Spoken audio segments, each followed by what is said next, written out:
those are for men with vaginas. G'day throttlers, I'm here in motor racing Mecca on Mount Panorama, Skyline, Bathurst. I'm here to interview a really cool lady who I've been friends with for a few years now. And she in fact has a car that was my dream car when I was a kid. So let's go and meet Alana.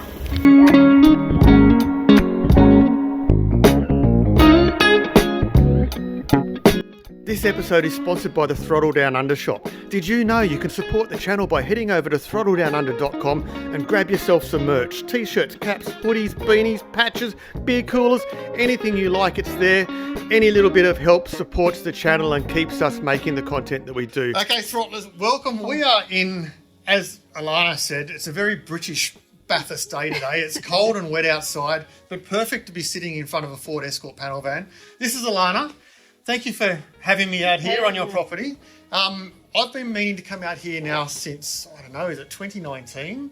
Since before COVID, we've been chatting about this. You did pop out one stage. Well, we did on the way to Canowindra, yeah. But I'm finally here, and for those of you that don't know, my childhood dream car was a Ford Escort Panel van. And if you're sitting in front of one right now, you don't see them very often at all anymore. And I'm excited actually, and I can't wait. What colour? Oh, I don't think I had a colour in mind, but I did like the whole bubble rear windows and the bit of shag like pile carpet. Sandowner. Yeah, the Sandowner, shag and wagon sort of car. But wide 12-slot mags on it or something like that. That was how I envisaged my car back then. Mine was. Yeah. Actually because I had a Barbie Ford Capri convertible, so that was my choice. Did Barbie have red cars? She did. Oh, there you go. I thought she was. Yeah, I didn't want the pink camper van. So so it's funny that you say that. I think like you're a lot younger than I am, but when I was growing up, cars were in TV shows and movies as heroes. They were the hero of the movies and the shows. Not so much these days. No. But I grew up the Dukes of Hazzard's General Smoking the Bandits, all that sort of stuff. BJ and the Bear, and I think it was a Kenworth truck. Love all that sort of stuff. I think that's what really got me involved in cars, trucks, and motorcycles. To be honest. So that's cool. Tell us about why you're so interested in cars, and in particular, how did the Escort come around? So the Escort come around. I was just saying earlier, I think my dream car was more the XB Falcon, Coupe Mad Max, because that's what I grew up around. Yep. And I think our family car when I was quite young was an XB. Right. Oh, okay. Two-tone. But everyone did, The pretend soft top roof. Yeah, the vinyl. Yeah. And then we had like the Ford, I think it was an XE or D station wagon. I think everyone had a muscle car as such. Right. Back then, probably because fuel wasn't so expensive. And we didn't really even realise back then they were muscle cars. No, and it was nothing but a V8 sitting in the driveway. Yeah. So we had one of those, and so that was probably more a dream car, but also maybe because it was more relatable. Sure. And what was normal to you. Anyway, so we bought a farm, and I was like, I started growing veggies, and I was like, it'd be cool to have a cool van. And I thought, well, you've got like your Sandmans and your Falcons, but I was like, they're too big. Yeah. And to run and then parts and stuff. So I think I was just on Gumtree, and this popped up and being so in red, it matched my business. I was like, yep, that'll do. So it come from Victoria, and so that was I was never an Escort. I had a brother with a Cortina, right, and some of his mates had Cortinas and Tiranas, but I was never. I'd never seen an Escort either. So one with four wheels anyway. So fair enough. So that was how. It always ran. So when we got it home, it always ran. But I did work on obviously getting it up to roadworthy. I think it hadn't been on the road for 18 years. Wow. And that was the last time it was registered in Victoria. So so it's been an interesting So I don't have any marketing on it because I don't think I need to. Yeah, stands out. Yep. So on the bash plate it is the Snow White. Okay. So when I had it colour matched, because I had to have the doors repaired, it come up under like a truck company colour. Right, okay. Which makes sense. Yeah. Stevenson's, to me it's like a Fenmore Nelly. Right. But it was Stevenson. I didn't recognise the name. Yep. But it's funny because when I do take it out, I get a lot of older people come up to me and, say they had it. Because it was a tradie. Yeah. It was like a Hiace, I suppose, today. Yep. They were a tradie They vehicle. were. Yeah. So I get lots of old electricians and plumbers and all that come up to me and go, oh, I had one of them as a work car. And Burke's Transport, which is in town, a lady said she was a receptionist with them. And it was like the emergency, if a truck broke down, the mechanic could go out. So they had the exact same mark. Well, NRMA had them as well. They did. For years, hey, they've got one in the Parks Museum. Oh, do they? Yeah, right. the NRMA one. Yeah. So one thing that I remember about every old Ford that ever jumped in, you open the door and they've got a really particular Ford smell. So I'm really looking forward to jumping in and seeing if it's still got the Ford smell. I think it's still got like that old cigarette smell. Yeah, okay. So enough. It's like, I don't mind. It's nice to be in an old Escort. What do you think of the smell? Can you smell it? It smells Ford. Is it? Yeah. It smells like a Ford? It smells like a Ford. Very nostalgic smell. Yeah, love them. Yeah, so it's like dirt, petrol. That's right. I was going to say, you're lucky you don't have hair, because sometimes I'll go pick up the kids and be like... Absolutely. Now, last time I saw the car, and I think it was about a year ago, I passed through. Your tailpipe was a love heart. Is it still a love heart? Yeah. Awesome. I actually thought I had to get a new exhaust. So I had to, got a new exhaust, had to put the hot dog on it, of course. Yeah. And the guy rings up, he was fitting it, he's like, oh, what tip do you want? And I was like, oh, I forgot about that. Yeah, we used to all do that when we were younger. I was like, oh, what have you got? Have you got a flower? He's like, no, I've got a heart or a star. I was like, oh, we'll go a heart, because then it might stop blokes from wanting to drive it. Right. So, it's actually pretty cool. It doesn't work. Doesn't work? No, but it looks pretty cool. Yeah.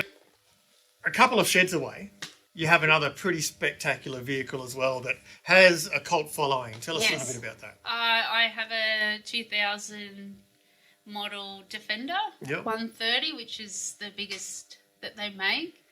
And I think my claim to fame is I'm apparently the only female owner of the 130, so that's pretty cool. But it's definitely a cult following, and it's definitely a great community to be part of. Yep. I feel really lucky there. I've had, so I pretty much got a lemon. Right. And then great people, Dave from Jaunt. I'm not sure if you know Jaunt, down in Melbourne. They turn a lot of old cars electric. Right. And anyway, I often talk to Dave about random stuff, and he's like, oh, you're looking for another engine? I was like, well, I am. He's like, oh, I got one here that comes from a farm. Right. That's been converted, so obviously if you don't need, I'll send you one up. Yep. So he sent me up exact same engine, similar Ks, I didn't need a new gearbox, but gearbox, shows everything.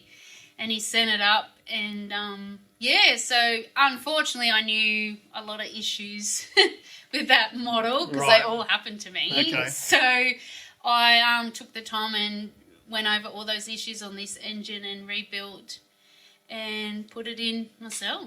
So we're sitting here on your farm now. So you're predominantly a flower farm? Yeah, I would say that. Yeah. So obviously they're seasonal. Yep. But you were mentioning before, in this room where we're sitting, you host events where you teach people how to do flower work and that? Yes, I do that. I probably prefer to do the kids. Yep. Just because I think kids are more fun. And then they've still got creativity. And they're not so worried about what anyone's thinking. Yep. And then food, because I trained as a chef. Yep. Been doing pasta workshops and stuff like that, which is fun. Yeah. Some of the things they come up with. I knew they liked making the pasta machine. from scratch. Yeah, making pasta That's from so scratch. much fun. Yeah, so they were putting like chucks through the machine, and but also I show them, like, because we've got chickens, right? Like an egg from like a free range egg. Yeah. Like just the colour of the parts, the difference with the different eggs and Yes, of stuff like course. that. It's pretty cool. So there's like a bit of, I forgot to show you, when we drive the van we've got like glasses just for the van. Oh, is that right? Oh, okay, I'm in. Although they're not prescription, but Oh shit. they're on a country road and no one's going to tell anyone. And we don't have a bull bar. What do you reckon? Oh yeah. Oh yeah. Because I'll be like Rob now. I don't think I'm even in the gear. Oh yeah. That's reverse. Yeah. So just Reverse is up there. That's it. There we go. Been a long time since I've driven an old car. Here we go. There you go. Look at you. Yeah, man. Wow. You drive a manual on the daily? Oh no, it's an auto. I haven't look driven at a manual you. for years. Holy. There we go. Oh, you're meant to. I'm actually pretty impressed. I actually miss driving a manual. Yeah, I bet. I think it's a true way to drive a car. You know, Bloody oath. most enthusiasts will only buy a manual, but it's hard to buy manuals these days. Because I think autos are for men with vaginas. that's not getting cut out. Yeah. Well, I had to try and word it so, you know, I could have said something else. I think that was fair. No, that's fair. Oh, I love this, Alana. Sounds good. You've actually just made my day. You're driving it really well. Good for you. I actually don't think I've been a passenger in this before. Really? There you go. That's good. It's good that someone can drive it too. all the smells of an old car. You smell it? There's fuel, there's something burning. I don't know what that is. Is it coolant? It's the heater matrix that's gone. It's actually making me want to get a classic, some sort of a...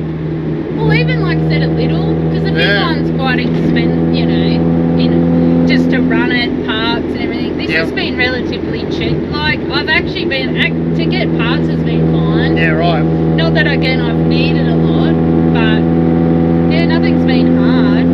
I guess I think the hardest thing with your old cars is, because they've had like 40, 50 years of people touching them. Yeah, that's A lot right. of things aren't always how they should be. Alana, thank you so much for sharing your story with me, spending a bit of time and allowing me to film your little Ford Escort panel van.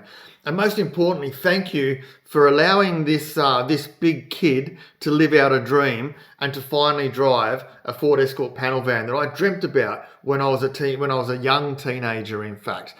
Now, folks, if you like this enthusiast style story, make sure you hit subscribe, click like on this video. In the comment sections below, let me know some more vehicles that you'd like to see.